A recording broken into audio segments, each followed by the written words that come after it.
Below is the English narration script, written for a measured 15-minute delivery. Each line equals one scene. You are not peaceful. You have simply become frighteningly skilled at lowering the volume of your own emotional life. What looks like calm, maturity, and balance from the outside can be emotional shutdown wearing a very convincing human face. You do not cry as easily anymore, so a part of you assumes the wound is finally gone.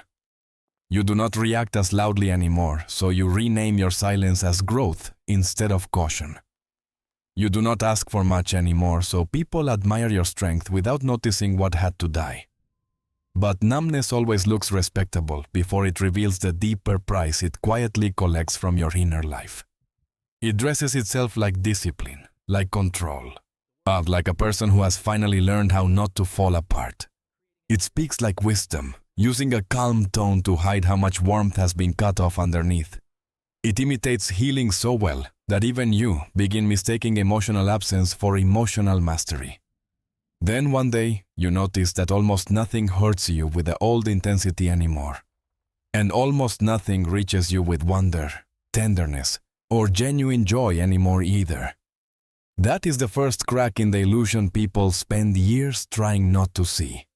Because real peace does not make you smaller, flatter, quieter, and harder to emotionally reach.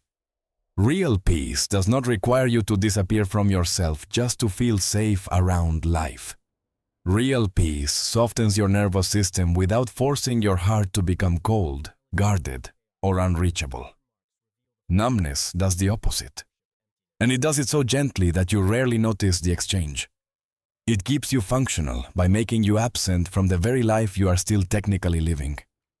And absence can feel clean, even elegant, when chaos used to burn through your chest every week. Emotional numbness rarely enters your life like a dramatic breakdown everyone can see. It usually enters like relief, like finally not drowning in every feeling that used to flood you. After enough disappointment, feeling less begins to feel smarter than hoping with your whole heart again. After enough rejection, silence starts to feel more dignified than risking another unanswered need. So the heart makes a harsh decision that the conscious mind later tries to call maturity. If feeling deeply keeps leading to pain, then feeling deeply begins to look irresponsible. If needing people keeps ending in humiliation, then need itself begins to feel dangerous. If wanting more keeps exposing your emptiness, then wanting less starts to feel like control. This is how survival slowly rewrites your personality without ever asking for your permission. You become easier to disappoint because you have trained yourself to expect almost nothing beautiful to stay. You become easier to leave because you pretend closeness was never that important to you anyway. You become easier to praise because your pain has stopped interrupting rooms with inconvenient honesty. But buried pain does not become wisdom just because it learned how to stay quiet in public. It becomes distance in your relationships and distance from the parts of yourself that still ache.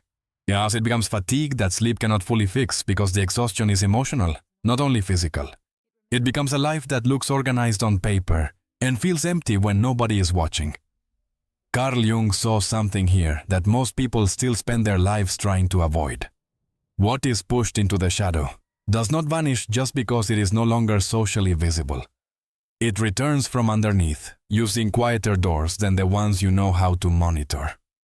It returns as mood, detachment, exhaustion, and a strange inability to feel fully alive inside ordinary days. So the issue is not that you became stronger than your pain.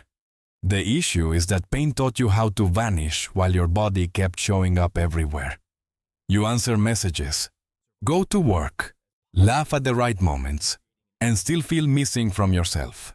As that is not serenity, no matter how cleanly it blends into adult life. That is survival, wearing the polished face of self-control and calling itself emotional balance. And survival is useful in emergencies, but it becomes tragic when it hardens into identity. Most people misunderstand numbness because it removes visible chaos and makes suffering look more acceptable. They think less reaction must mean less pain, because silence looks healthier than visible distress. Often it means the pain was never metabolized, only muted so you could keep functioning. The body remembers what the mouth stopped saying because nobody seemed able to hold it. The nervous system remembers what pride later tried to rename as growth, composure, or independence. That is why small things can suddenly feel heavy without any clear story attached to them. And that is also why big things can happen and still feel distant, unreal, and strangely emotionally flat. Your system is not empty, broken, or beyond feeling in some permanent spiritual sense. It is overloaded, overtrained, and conserving energy the way wounded systems often do. Healing opens your capacity to stay present with reality, even when reality shakes something loose. Numbness closes your capacity so reality hurts less, but living also starts reaching you less. From a distance, both states can look quiet, composed, and almost equally admirable. But one is alive because it can still be touched by truth, and the other is only less noisy because it has muted its own interior alarms. This is why self-abandonment is so often mistaken for maturity in emotionally tired people. You look more composed, but only because desire has been chained before it can ask for anything. You look less needy, but only because need has been shamed into silence so many times. You look less emotional, but only because emotion once cost you too much dignity to trust it. What appears balanced from the outside can actually be a private form of inner exile. You were not born wanting so little from life, love, and the people around you. You learned to want less because wanting revealed how alone you really felt underneath. That is the secret buried beneath most emotional numbness. Not strength, but disappointed attachment. The deepest wound is not only rejection itself or the moment someone failed to choose you. It is what rejection slowly teaches you to believe about your own emotional reality. It teaches you that your tenderness is inconvenient and asks for more than others can tolerate. It teaches you that your sensitivity is excessive, embarrassing, and somehow too heavy to be loved. It teaches you that your longing makes you weak, exposed, and easier to abandon. So you build a version of yourself that offends no one and asks for almost nothing honest. You become agreeable, measured, low maintenance, and emotionally contained in all the ways people reward.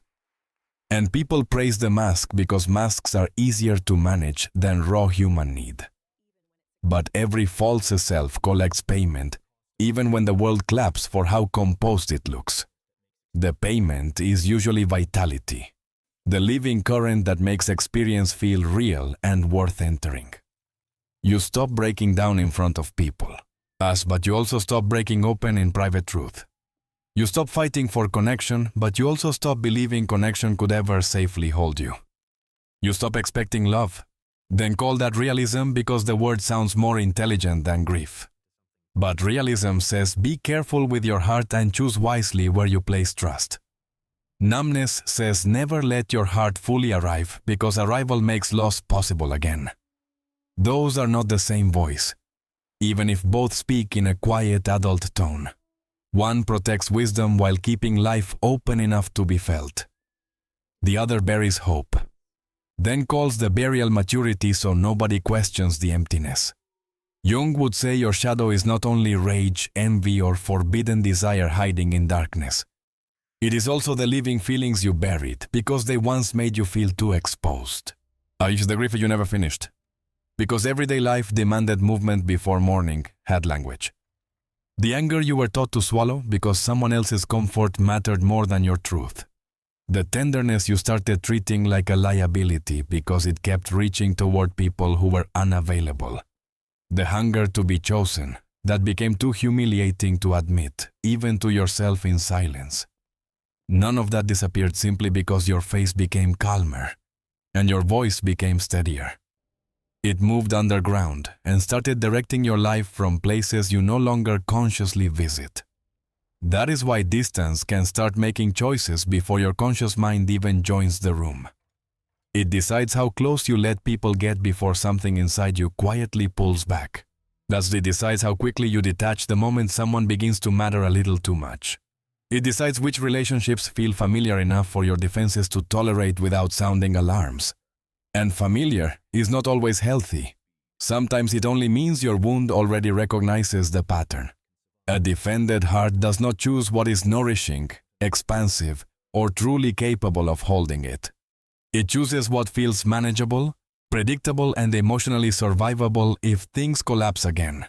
That is why half love can feel safer than real intimacy to someone trained by disappointment. Consistency can feel suspicious because chaos taught you to trust tension more than steadiness. Gentleness can feel temporary because part of you is already rehearsing its eventual disappearance. Yet care itself can feel like a trap when loss has become your most rehearsed emotional language. So you pull away from what could feed you and drift toward what asks less vulnerability. Then, the emptiness stops feeling dramatic and starts feeling normal, almost like your natural personality. That is the moment numbness crosses a line and begins turning itself into identity. You stop saying, "I have been hurt in ways I still do not know how to feel." You start saying, "This is just who I am, and maybe this is all I can be." That sentence is dangerous because it turns a wound into a self-concept you start defending. And once pain becomes personality, you protect the very pattern that keeps you emotionally starving. The harsh truth is this: you do not need more discipline, more control, or a cleaner mask. No, you need permission to feel alive again, before silence convinces you that deadness is peace.